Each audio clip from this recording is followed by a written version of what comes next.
madame. Qu'est-ce qu'il a fait pour qu'on puisse les tuer? Il a fait quoi? Il a prononcé quel discours? Étant citoyen congolais, mes très chers amis, mes très chers compatriotes, est-ce que on n'avait pas le droit de donner ce point de vue? Est-ce qu'un Congolais ne peut pas donner ses avis de considération? Est-ce qu'il faut les tuer? Maman Chako Akoufi, il faut montrer la compassion. C'est moi ici que Masumu, n'est-ce pas, et le Sanjola, maman Olive, maman Denise, partout.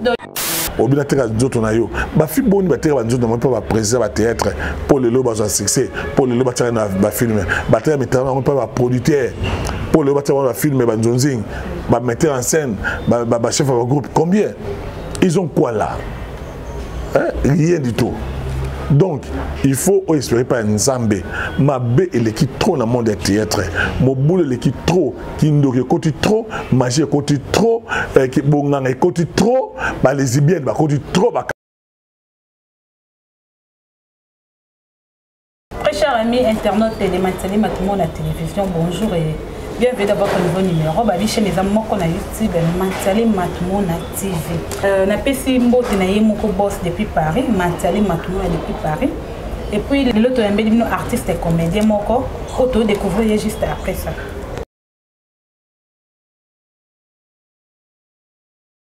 Et voilà de retour sur le plateau. Le lui vous s'abonner, puis vous continuez à s'abonner toujours. L'autre est un artiste et comédien fait un cas de sa plateau. Tosolani makambo etali enterrement ya Maman Chako pe baliwandenge landani na monde ya comédie. Sans pour autant tarder NK na sima caméra pilolo panza fongola image fongola ba internaute nyonso bolanda biso partout dans le monde, dans les États-Unis na Europe en Afrique ba mona muto tozane sur les plateaux. Bondé de Paris, bonjour. Bonjour Madame Bella, la femme bio, la femme numérique, moi aussi à mon l'équipe Kabane Lengi, l'équipe Ngol Nago, la femme sexy, la femme séduisante, la femme secrète. Merci Bella na chaîne Abino Bengsing encore une fois. Je suis abonné à la chaîne Oyo, Matiale Matumona TV, avec votre boss, l'homme élégant, l'homme propre, l'homme séduisant. Merci également à la partie technique. Nzamba Pambola, Nzamba Sunga, merci de l'invitation à Yo. Tu es bête et jolie, tu as des bons lèvres, tu as des beaux yeux. Merci à toi. Bondo de Paris. Le Maman Chako, pour faire qui te Maman Chako, mais tout le monde absence na yo Bondo de Paris. Okima di bateau, banga banga, oh, absence non pourquoi? Maman Chako a légende, hein? Maman Chako a légende, mutakala na binondo, yo kimi matanga, yo la tabiende, voilà. Mesdames, mesdemoiselles, messieurs, Bondo de Paris, c'est un homme bio, un homme élégant, un homme séduisant, les garçons les plus intelligents, les plus sexy, les plus séduisants. Vous pensez à ce qui est, je suis l'homme numérique, l'homme vrai, l'homme véridique. Vous pensez à Okima, je ne voulais pas parler des habits, c'est rien, ceux qui me connaissent savent. Je suis, non, c'est pas rien. Mutuka, Kolata, tout ça, c'est rien dans la vie. Ce qui est important, c'est d'avoir la vie éternelle. Mais comme Jésus, Seigneur et Sauveur, j'étais là, peut-être qu'il ne m'a pas vu. Je n'étais pas obligé de me mettre en évidence, de m'exposer devant Batozakiwana. Parce que vous savez, moi, on a besoin de belé. C'est-à-dire que j'étais là, moi je te vis, on a mon akio, on a plus de 20 beauforts. Attendez, madame, attendez. Tu m'as posé la question, je vais te répondre. Oui, réponds. Na mon akio, tu as sur mon ingalité. Na moni au van na matonge ozo me la masanga plus de 20 beauforts boti ba kamundele boti ba dendo boti ba kwanga ba lobino bino za na posa ke ngai na za la place wana boni zo ba vete ba katete eza émission to ça émission on nota sur cordon za consino kata place wana te eza émission. Alors pour te dire autant de ça que dans cimetière, dans Akiwana, c'était partout, mais on n'était pas obligé de nous mettre en évidence, de nous mettre en vedette.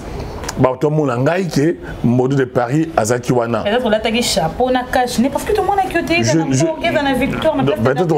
Je dis que j'étais partout. Nambok Nazarikuna, Maman Tongi Nazaraki, j'étais partout, mais je n'ai pas voulu me mettre en évidence, m'exposer, me mettre en vedette, me faire remarquer. J'étais là, madame. Narozangate, mes grands sœurs Nabiso, et maman Nabiso, grand sœur dans le quartier, grand sœur dans la commune à Barumbo, maman Chako, j'étais obligé, j'avais les devoirs sacrés, il y a la place Wana, j'étais là, madame. Maman Chako Bakunzi, ministère et Kunzi, plus ANTPC, Bakunzi avec honneur. D'après Bino artiste et comédien, vous s'épelez ou pas? Non, on ne peut que se réjouir, on ne peut qu'être content, être heureux, être joyeux. C'est tout à fait normal. Maman Chako n'appartenait pas seulement à sa famille biologique, mais également à la famille artistique dans l'État congolais, parce que plus de 40 ans dans le monde, il y a cinéma et théâtre, c'était pas facile, hein, n'est-ce pas? Maman Chako parmi maman modèle. Maman Chako, maman Pembele, maman Pendou, n'est-ce pas? Maman modèle, maman Oyo quand même, l'été Nabiso, il a fallu honorer, comme on dit en évidence, parce que Asali Moussala. C'est pas que je mais je n'ai jamais vu dans ma vie, depuis que je connais Maman Chako, elle est un mini-jeep. Je n'ai jamais vu ça dans la théâtre depuis Deuxième République. Dans la Deuxième République, même Maman Chako, je vous dis, Maman Chako, on a vu Kimbaseke, Babala en 1990, Bakabouan en 1990. Parce qu'il y a 2 ans, à la Barumbu, Bazovana qui goma entre Kassai et Belgique, n'est-ce pas? Maman Chako, Moutamé, na théâtre, Zaki Mangobo, Balokuli, Maman Chako, na théâtre, Yazovana, Dodoma, Kassai, Belgique, tant Babala Navi, Kimbaseke, Bavona, na Kigoma, et Siga Balaba, Mona Bozi Boziana, na Barumbu. Moi, je suis natif de Barumbu, Nazamona, Kibati, Kabalo, ancien ministre des Finances, c'est mon ami de la Côte, Gaba. C'est pour vous dire, on sait que Passengo Moulunda, on est président Seni, tu vas na Kabalo, entre Kassai et Belgique, na Poso. Tout ça, na côté moko. Chata Kani Boton, papa na Kufaka, Agofa na Kabalo 13, na Kabalo 15, oui, Kabalo 15, ça veut dire qu'elle était ma voisine. Ça veut dire qu'il y a un Barumbu, moi je suis un grand Sédanga, ça jamais et bien. Non, lorsque je te dis vrai, lorsque Moutani, on a pris 1 mois, après ma conflit belé entre famille Maman Chako, na famille artistique, na Masumu, na le moins n'andingi Masumu avec président na ANTPC ndé bakundi na ministère. Mais bon, on a ça la confusion. Masumu n'est que président, il y a une organisation. ANTPC non? Non, c'est une organisation. Tout le monde n'est pas obligé à Osalwana.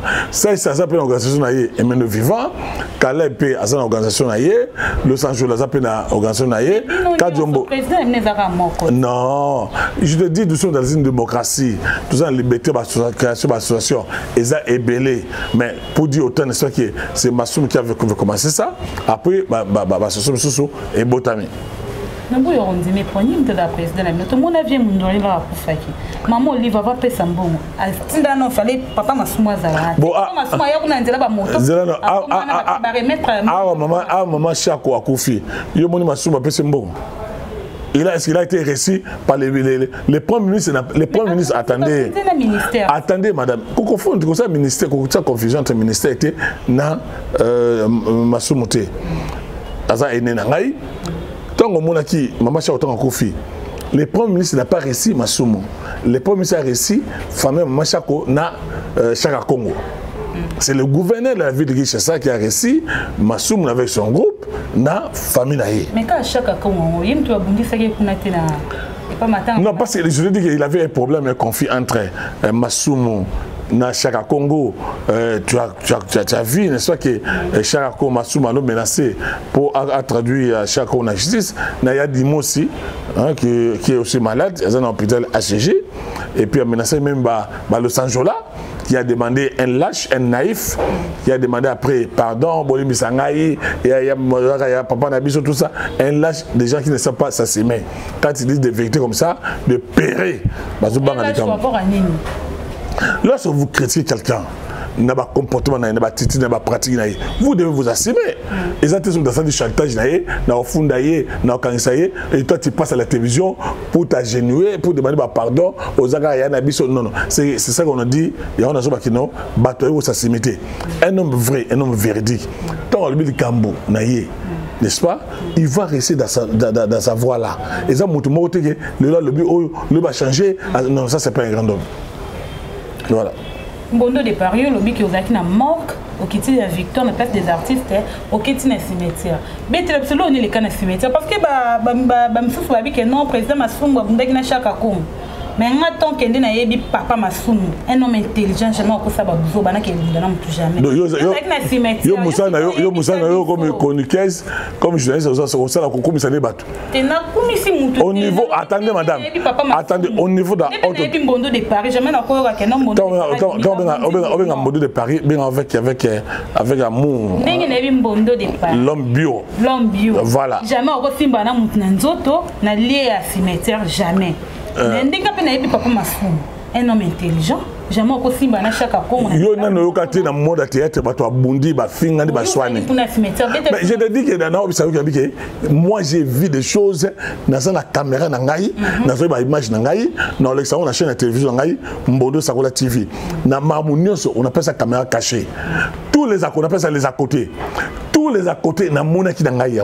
J'ai pas voulu m'apparaître comme ça, mais dans la image nyoso bozo be ça na matanga ya machako qui kwiti na kwiti ba dendo bozo lia kuna ba kwanga ba kwanga ba masanga ta image yo ni toujours buka mo mwasi oké matanga machako o me masanga niveau ni wana.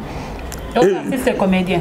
Yo na bango bozaka nemo côté na monaki na ju image na yo mama so ozo douter na ngai après émission yo na ti nango au caméra cachée parce que c'est faux archivo maman faux archivo c'est moi je na na ziba image na victoire pour za image na zongi ndako donc ça dit que oh na monaka ya sozi na yo mutu mususu passe na yo zela dans l'action on balance ngo ça biso na ramener les cas na cimetière bitumba bana ba bundaki non des autres qui kuna déjà des autres parce que attendez je te dis déjà dans bana qui ont la richesse aye na matanga bazo lolaye non je te dis bazo lolaye bazo ganga bani tout ça comme si dans ce pays ici il ne faut jamais dire la vérité il faut faire taire la vérité il faut la zoba ozala kizengi mabe osala mabo de no sangote ce bo de no se ba mi ko finga bino ba réseaux sociaux mais net muto net ngai Bondo de Paris ce que ça les rêves au lieu de la télévision au fingai je ne lâche pas les combats. Na aussi l'émission na chaîne Mbondo Sakola TV chaque jour na cette émission ba bien ezui non je pas écoutez à mon âge là vous pensez moi je peux passer à la télévision pour engager les gens je peux pas faire ça par rapport aussi à mon éducation je suis un homme politique je suis un homme d'état je pas fait dire je suis un homme politique j'étais un enseignant OK je suis journaliste politique n'a pas passé à la télévision pour na finir mon éducation me permet pas de finir tout ça OK mais si on passe à la télévision n'importe quoi maman le coup de singai n'a pas d'article je vais na repier avec force avec toute énergie. Boto dans Bondo de Paris de Alobi Makambo concernant enterrement ya Mama Chako depuis mort Gazalaki place des artistes na Victoire tina cimetière na nécropole et si quand tout Mama Chako place Lalaki Azalaki na profiter na pesa mbote na ba onyo so va soutenir émission o na boss Abed Chou na boss Eric boss Abed Chou boss Abed Chou Abed Chou oui boss Abed Chou oui il y a un boss là-bas boss Abed Chou oui on a un boss non de toute question Eric Mandala Tetenda et Maboko Bank ya Willy Mouchen Kodamboka et puis na vie Alex Alazani na Bruno Cobra na Mobeti Nami na Robert Roba na Dadi Boto Léongo Mamotema Mafi ainsi que na Kokomboui Guilare de na Bossani OTPR triple na à Paris Denis Taboula Iguet Bouzala de Bordeaux et puis na yemoko Matiale et Sikazali na pese bambote Matiale matumona l'homme bio ndetambi la bokate ko la ba ndetambi la bokate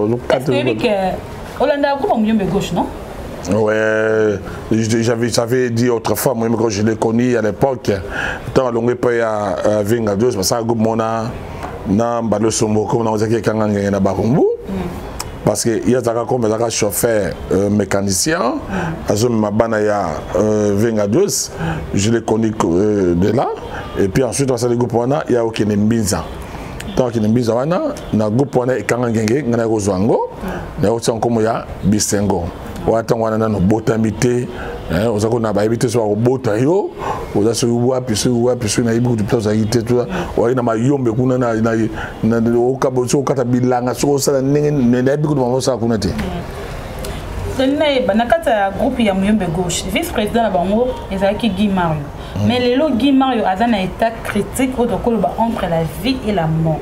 Il y a tant que doyen à ma comédie au Kolobani. Non, vous savez, Yus Massi Arubi, n'a pas nayo, ou personne blanc ou laté.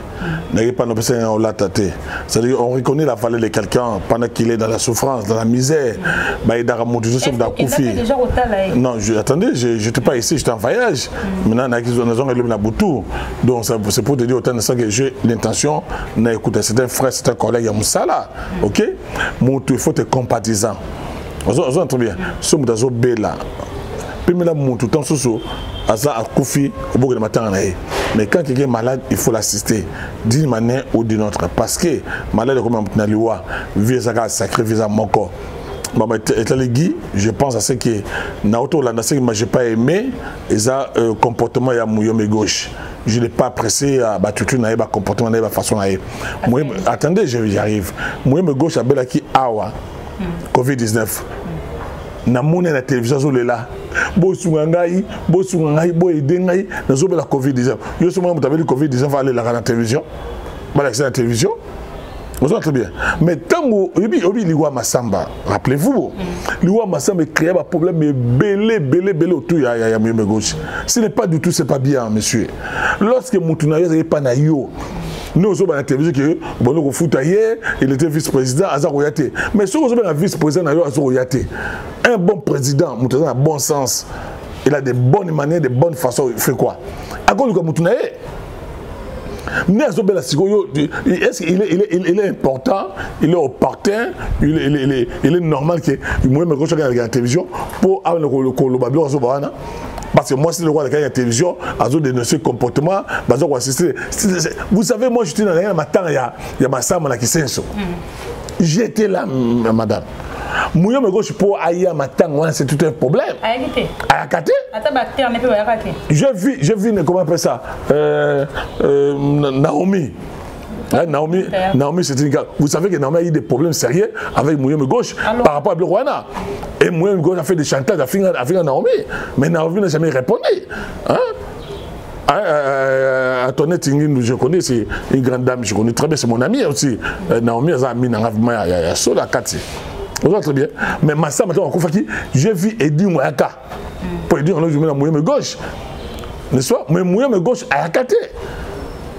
Oh, ça très bien. Donc il ne faut pas que. Mais famille au moment où ils sont se reprocher de rien. Donc on a zo belle, acté dans zo belle, on a passé, à ça ma condition difficile. Ils ont la télévision pour se défendre, ou se dire que non, à belle qui on a, à ça vice-président ngai, non ça c'est pas le moment. Il devait bien se taire avant la nuit. Parce que ce monsieur-là, à Sabé Moussala, la groupe naïe, il a contribué. Pour la nini le loyo abeli azana malade azana to passer bosunga été bosan ça été c'est le moment oyo moment na zolo bana OK o l'état na biso force en moyen ba aider mutona ba sunga mutona mais fait ka kosunga ka malade te mais place on vend la garantie de G-Sil ba bengani bon pénal. Voilà pourquoi nous disons ceci madame nous disons ceci tant il y a moyen ko faire la tembang na zo baké na bien faire un bang na zo baké à l'OPC il avait quel salaire ba peut attendre combien vous allez me dire quoi? Et ça même pas, je pense même pas que $100. Oh. Je ne pense même pas. Il faut blaguer avec les gens comme ça. Moutazo Bella est gravement malade. Toi tu es président, tu passes dans une chaîne de télévision, tu parles des émissions, pour dire non, alors il y a sous-souté, moi c'est un solo bas. Quand la femme c'est ça, offensée, offusquée, choquée, attristée par le malade de Mbanaye, encore le bâté. C'est la geste moko à tout le bazo fin critiquer. C'est la geste moko. Mais peut-être moi quelque chose. Non, c'est quelque chose, c'est sortir quelque chose voilà. Il faut la télévision le balcon dire quelque chose. Il faut pas ça on est acteur doit jouer. Je suis un homme de Dieu, doit jouer pas là yo. Maman, obi sur ton fan, plus sur ton fan dans le coin. Acteur on a pas dépenser ba énergie, ba force, ba intelligence, ba bon ming, tant so mettre ma colo. Dans ce pays là il était en répétition. Non, je suis metteur en scène, je suis réalisateur, je suis producteur de ce théâtre. Moi, j'ai quitté parfois dans Baroumou la répétition, dans Kigo Makasai, Tina Ngingi Makolo, Navana Makanza. Non, et là, de Roger mis la tête, mendicité, qui le coso. Mon Dieu, c'est un président. On entend bien. Mon président, préso. Écoutez, madame, papa, mon éducation, n'a tiré jamais au 50 mots. Et là, on m'a découragé dans le monde du théâtre, vraiment, et ça mendicité. Il faut savoir une chose, même quand je faisais du théâtre, il y a un journaliste. Dans ce théâtre, mais dans un journaliste, dans l'antenne A. Dans le moins, il y a radio télépuissance où j'animais des émissions politiques, des émissions qui tiraient leur sénateur. On se très bien. Nous sommes dans ça théâtre, nous avons pu filmer théâtre. Mais je fais aussi la politique. Je suis journaliste politique, dans la paix politique, je suis secrétaire national en charge de communication par Adam Mbole. Théâtre, c'est là où bon, les gens ont toujours confondu parce que ça théâtre, c'est Zoba. Bengela attendez. Non, on va riche. Bengela Moutoumoko yo yebikaka. C'est la politique, c'est la nine, tout ça. Bengaye awa ça débat langa. Je vais le mettre KO, Bengaye ça débat langa. Et puis un débat français, ça pour ça français. Bengaye am go sous ça. Oh regretter mon Bengaye. Surtout Bengaye mota pepper de tout bata la muka. Oh là pas. Donc, on nous disons ceci, quand on est belle, il faut montrer la compassion. C'est moi ici que Masumu, n'est-ce pas, le Sanjola, il y a maman Olive. Il y a maman Denise, il y a partout. Donc, il y a ni à maman Olive, ni à... Je te dis que ni à maman Olive, ni à maman Denise, il y a 100 fois à mon bah ça c'est ma 4 hours. Donc c'est que soit quand on pense on l'a la muki masuma liambon lo sanjela liambon il soit qu'on l'a la maman bien sur le plan sur l'attendez il soit quand non attendez bah on va $500 bah $1000 par maman Olive bah ça ni lolo bah ça ni oyebite attendez tu vas passer ma pangu donc ça dit que ça montre tu es quel genre de femme. Moi c'est beaucoup presque complexé. Moi c'est beaucoup. Attendez. Moi j'avais une voiture. Attendez. Pour la yo dans la mutuka, c'est extraordinaire. Pas seulement le pont. Non le papa ba tu me souviens na bateau ba kende pas maman lui va salir ça va zani. Zelana non. Je retrouve bien ma voiture ba mapango pe banda oui. Maman lui va sauver le pang. Baza combien? Na éviter. Tu n'es pas informé. Ce que pas mon livre, c'est pas mon livre aussi. $500, $300, $200, $1000, $2000. Bambon soit pas ma olive. Ils ont quoi maintenant là? Bah si ça on y a ça. Bah tu maman olive, bah sonner maman olive le lot. Bah vous avez pas maman ceci, bah sonner maman ceci. Bah tant la famille a été, bah tant a été. Nema ouang la maman olive. Le bah qui pas maman Denise. On s'entend très bien. Toi qui pas maman Denise le lot. Bah vous flatter, bah sur ma carte, bah sur médicaux tout ça. C'est bien beau. Vous savez madame hein. Moi, j'ai constaté une chose. Il ne faut jamais faire du théâtre une profession. Quand tu fais du théâtre dans le Congo une profession, maman, oh, tu vas mourir pauvre. Oh, vous en avez l'autre côté. Il faut faire autre chose. Bien que tu fais du théâtre au Congo, mais vous êtes engagé. Moi qui te parle là, madame. Avec beaucoup de modestie, je n'ai pas besoin de dire ça à la télévision, hein, mes respects, tout ça, mais je l'ai dit peut-être pour modifier ma chose. Moi, c'est ma carte bancaire comme fonctionnaire de l'État. À part qui carte bancaire? Non, je te dis que je suis fonctionnaire de l'État. Attendez, à part vous avez mon théâtre, comme ça, théâtre, je suis directeur des informations. C'est pour dire que le lot est lombé à Sarah Ina. Le m'a étudié, il devient maintenant avocat. On entend bien. Et ça, quand on a théâtre, parce que dans le monde, on a vu comme un mendiant, on a valé, on a aussi ma qui, c'est pas comme un pédé.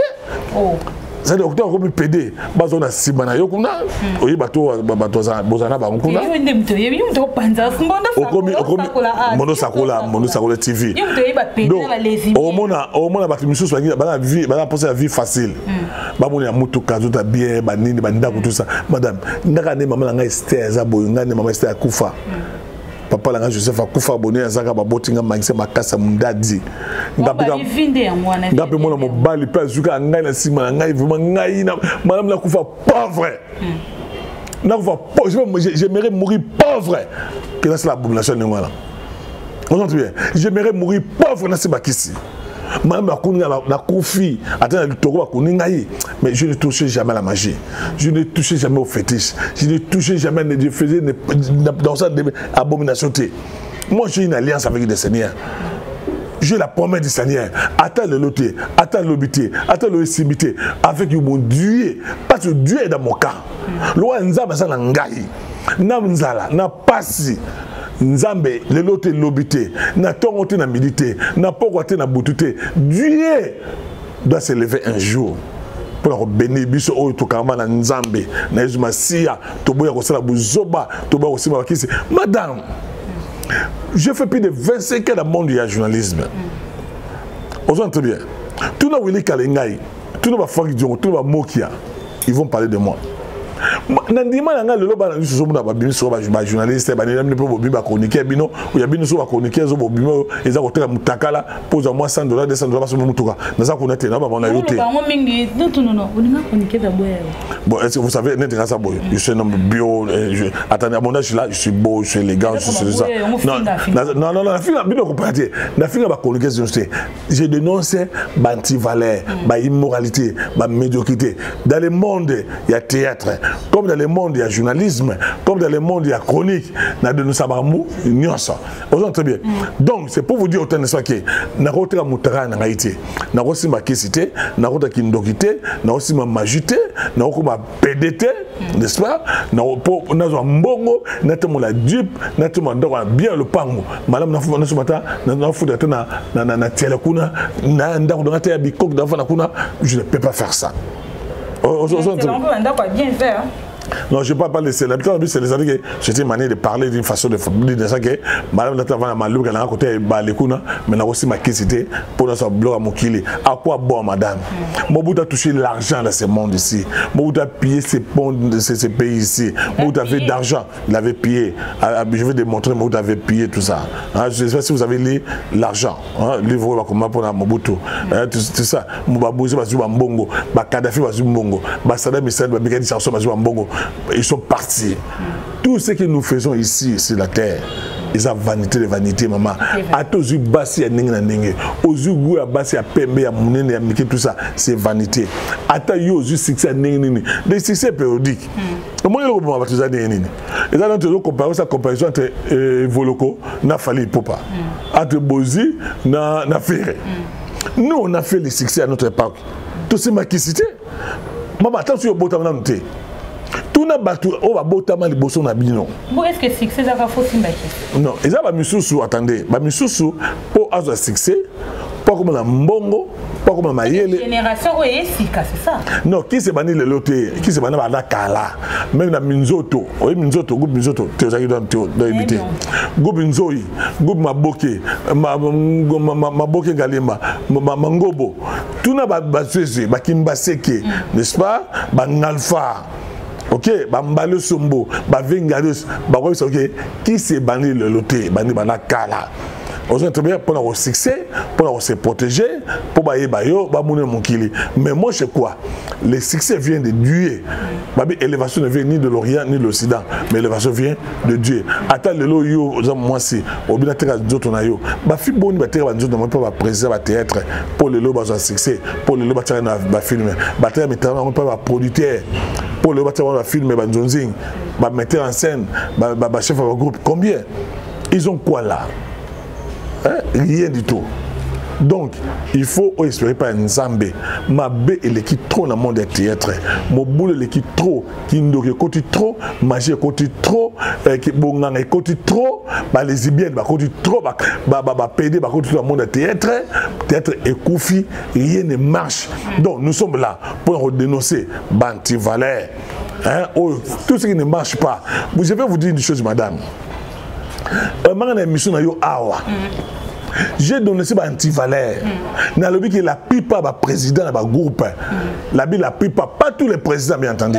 Il ne faut pas faire de confusion. On ne sait pas le nom de gens ici. La plupart des présidents de groupe, pour attirer moi, à côté de moi, c'est un groupe naïe, il faut bien naïe. Oui, déjà le bon. Mais si vous avez tout, non. Quand on a cette question, tout, non. C'est quoi la duchesse? La duchesse, c'est un théâtre, on a aussi l'équilibre. Pourquoi? Parce que le bac est 90% sur 100% ba comédien. 90% ba comment bima entre bango na bango. Mais ba comédien sous c'est qui grave, ba yini même atteint la mort que ba wololi. Pourquoi? Entre Madame, je veux vous dire une chose. Moi qui te parle là, représentant groupe, comédien. Et ça va pratiquement avant la duchesse a dénoncé. Moi j'ai dénoncé ça, mais mission la duchesse a Bengaï. Attendez. Non, et c'est le moment il faut dénoncer le diable avec ses œuvres. Il faut dénoncer le diable. La duchesse a Bengaï vient dans Bondo. Que tu es un homme de Dieu, tu as une mission de Dieu. Nous allons soutenir, nous allons appuyer. Mon jeune frère, la duchesse a Bengaï. Mais là où je n'étais pas d'accord avec la duchesse, c'est lorsqu'il a demandé pardon. Lorsqu'on dit la vérité, accompagné de Dieu, au conseil n'a jamais pardon. Parce que moi je n'ai rien vu. Et quel est le problème? Non, pour la nini. Pour la nini. Non. Mais ça va pratiquer ça, on a un la biseau. Maman, on plus de 25 ans. On a 23 ans, 22 ans. Pourquoi? Maman, on a la duchesse n'a rien parlé de mal. Il n'a fait qu'il y a bien vieux. Maman, tu es vraiment un homme qui a la mission de Dieu. Nous allons soutenir la vision. Mais yo lobango, mais là, quand la duchesse leur a lobby et non, c'est tout à fait normal. C'est que la duchesse va toi non, tu fais une confusion, une question. Il faut poser une question intelligente, madame. Moi, je ne suis pas de la génération de la duchesse. Ça, c'est la première chose. On a sa vie, on a mon colo. Et si on a ça, on a là où c'est Bavanda, Baliaka, Melaka, Basala, Bouzouana, moi, on a la génération de la côté. Ça c'est une vérité. Nous avons Willy Mambo, Willy Mambo, Calais Bazan, Manabiso, tout ça, nous avons une génération à Kalakala. Très bien. Alors, tant qu'il y a une génération à Bango, Massa na Bango, Bakama na Bango, et ce que ça va wana. Ce qui m'étonne, à l'objet, comment va comédien, tu as dit qu'à 90% il y a des comédiens, il y a des comédiennes, maman, il y a Rolingana et Bani le loté. Et ça, vous savez, quand on est s'habitué, parce que comme on est une famille, on a Bilamba et Skamoko, on a changé Calesso, c'est un soutien, on a besoin de normal, on est normal. On est une famille. Et pour Kobimana, comédien, comédienne, et comment on dit G. Les pâtés, aujourd'hui on a bien monté. Aujourd'hui on a très bien. Comme moi, comédien, producteur. Et comme il dit G. Qui peut aujourd'hui dire sincèrement la mission Nzambe? Nzambe la Lola, aux comédiennes, aux comédiens, aux qui la belle moutouté, soit la présidente, au la metteur en scène. Yobima, attendez, je ne dis pas tout le monde. Aux autres la majorité de les bateaux sauter et ça bateau va comportement malade mais si tu peux passer par contrainte et elle n'a pas le choix la fille pas la femme n'a pas le choix bah obligé abimana obligé abimana président pour engager un groupe abimana président va passer le rôle principal abimana producteur va passer le rôle principal abimana directeur va programme va directeur production de chaîne de télévision n'est-ce pas coordinateur abina yé maman salamaka. N'est-ce pas? Va passer les rôles principaux. Et ça, le monde du théâtre, le monde artistique. Et ça, on est musiciens, monde partout dans la monde. Le vrai problème, c'est pas ça. Le vrai problème, c'est quoi? Lorsqu'on dénonce, il y a un tel comme Wana. Il y a un défense, il y a un beauté. Wana comme sur ma baie, comme suspect. Merci, pardon. Non, quand il a demandé partout, il est lâche. D'après ma information. Cette fois-ci, il avait cette fois-ci attends comment moutouté, sur autant comment battu. Tu as soulevé même peut-être un ans le biango. Aux autres bien. On l'a dit ça le biango. Babi non. Makamoyo non. Moi je suis pas d'accord. Que la décharge c'est un pardon et pas comédien alors que et ça Makamo biso de yebi et ça malango entre comédien chroniqueur na comédien surtout bino babi ça nous na comédien ça le roi abattoir Mbondo autangi combat batuke no baningana entre bango et comment moutouté non na lobi que la duchesse attends qui 90% ça malango la partie normale et entre temps aussi nga sous pardon pourquoi asengaki pardon. Mais on a la question, il faut tout la richesse. Moi, je connais du fait que c'est aussi m'appuyer, que asengaki pardon. Bah, monsieur Abidon, il fallait pas faire un pardon. Maman, puis de 20, attendez, madame. Donc, il y a un bien, bah, monsieur peut dire, il y a un qui a monté. Il y a pas ça ma pratique wana. Elle a pas la groupe naït. Elle a pas producteur. Elle a pas metteur enceinte. Aïe, maman, ça m'a coûté un tête. Moi, j'ai été comédien, je suis metteur en scène, je suis réalisateur, je suis producteur. Je connais ce qui se passe dans le monde wana. Et ça, me bloque aussi à Malango, et ça normal. Bah, monsieur, il fallait pas qu'on soit 5 professionnel, qu'on bimisse yango, qu'on soit mis tara la biso, qu'on bimisse yango. Quand on nous a la pose à dénoncer Makambo, alors Makambo, à tel moment, à tel attendé, à tel jour, à tel moutouté, à dénoncer ma comportement. Mamdozo ba eza ninga mabete. Bato ba bonga motema, ba changer ma comportement.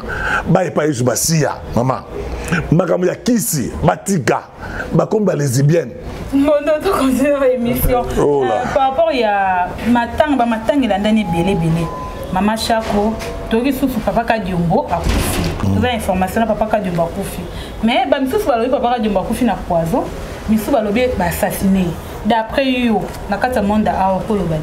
Donc, je voulais d'abord présenter mes condoléances les plus attristées à la famille grand monsieur et grand artiste, mon grand frère. Il m'appelait souvent Mbondo de Paris.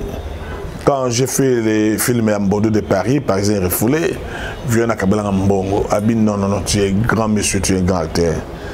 Accueilli, Nzam Lalola, Aïbi, pourquoi? Mais en dehors de ça, madame, ceux qui ont tué Kimbangu, ceux qui ont tué Kipavita, ceux qui ont tué Lumumba, ceux qui ont tué Moshe le roi des Kabila, ceux qui ont tué Shebea, ceux qui ont tué Fangeke, Rosichimanga, Kapangala, ils pensaient à ce que le fait de tuer ces gens-là, c'était la fin du monde qui laissait aller tomber. Le sang de notre grand frère, de notre compatriote, des grands combattants, des grands résistants, Kadiombo crie plus fort, madame. Qu'est-ce qu'il a fait pour qu'on puisse les tuer? Il a fait quoi? Il a prononcé quel discours? Étant citoyen congolais, mes très chers amis, mes très chers compatriotes, est-ce qu'on n'avait pas le droit de donner son point de vue? Est-ce qu'un Congolais ne peut pas donner ses avis de considération? Est-ce qu'il faut les tuer?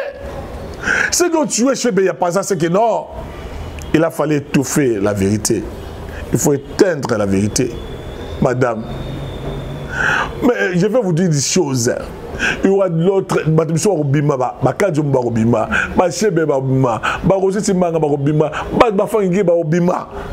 les gens vont se lever pour dénoncer, passer la lutte libère. Vous savez pourquoi ils ont fait ça? C'est qu'on tué Kadiombo.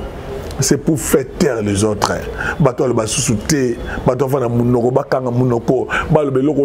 C'est créer la peur aux gens.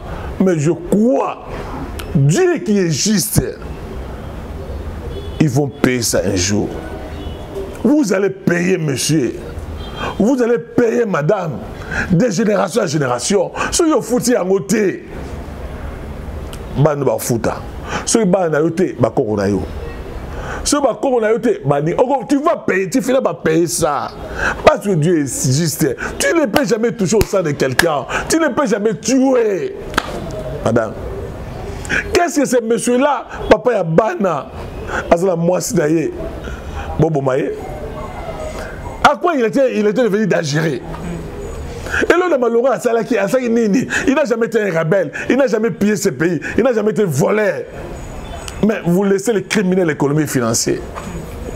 Ceux qui ont massacré la population, on est en train de tuer, on est en train de massacrer du matin au soir. On prend une femme enceinte, va bomber, va tout miller, va violer.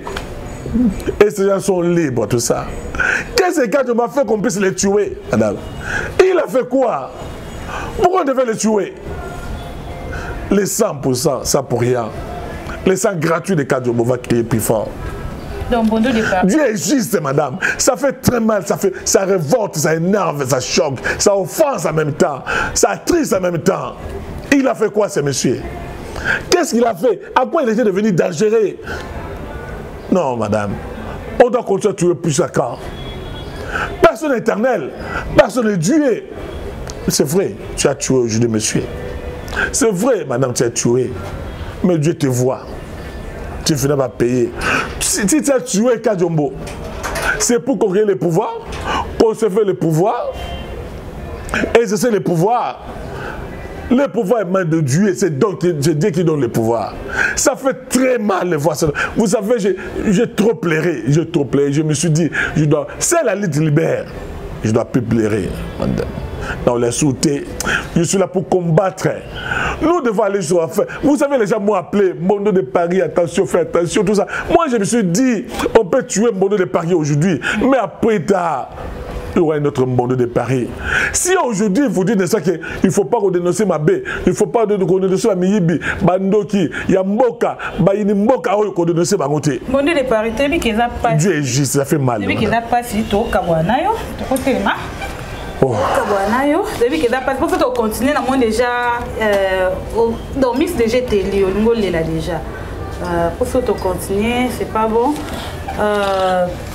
Mondo de Paris, un mot de la fin par rapport à l'émission de Nengeleki.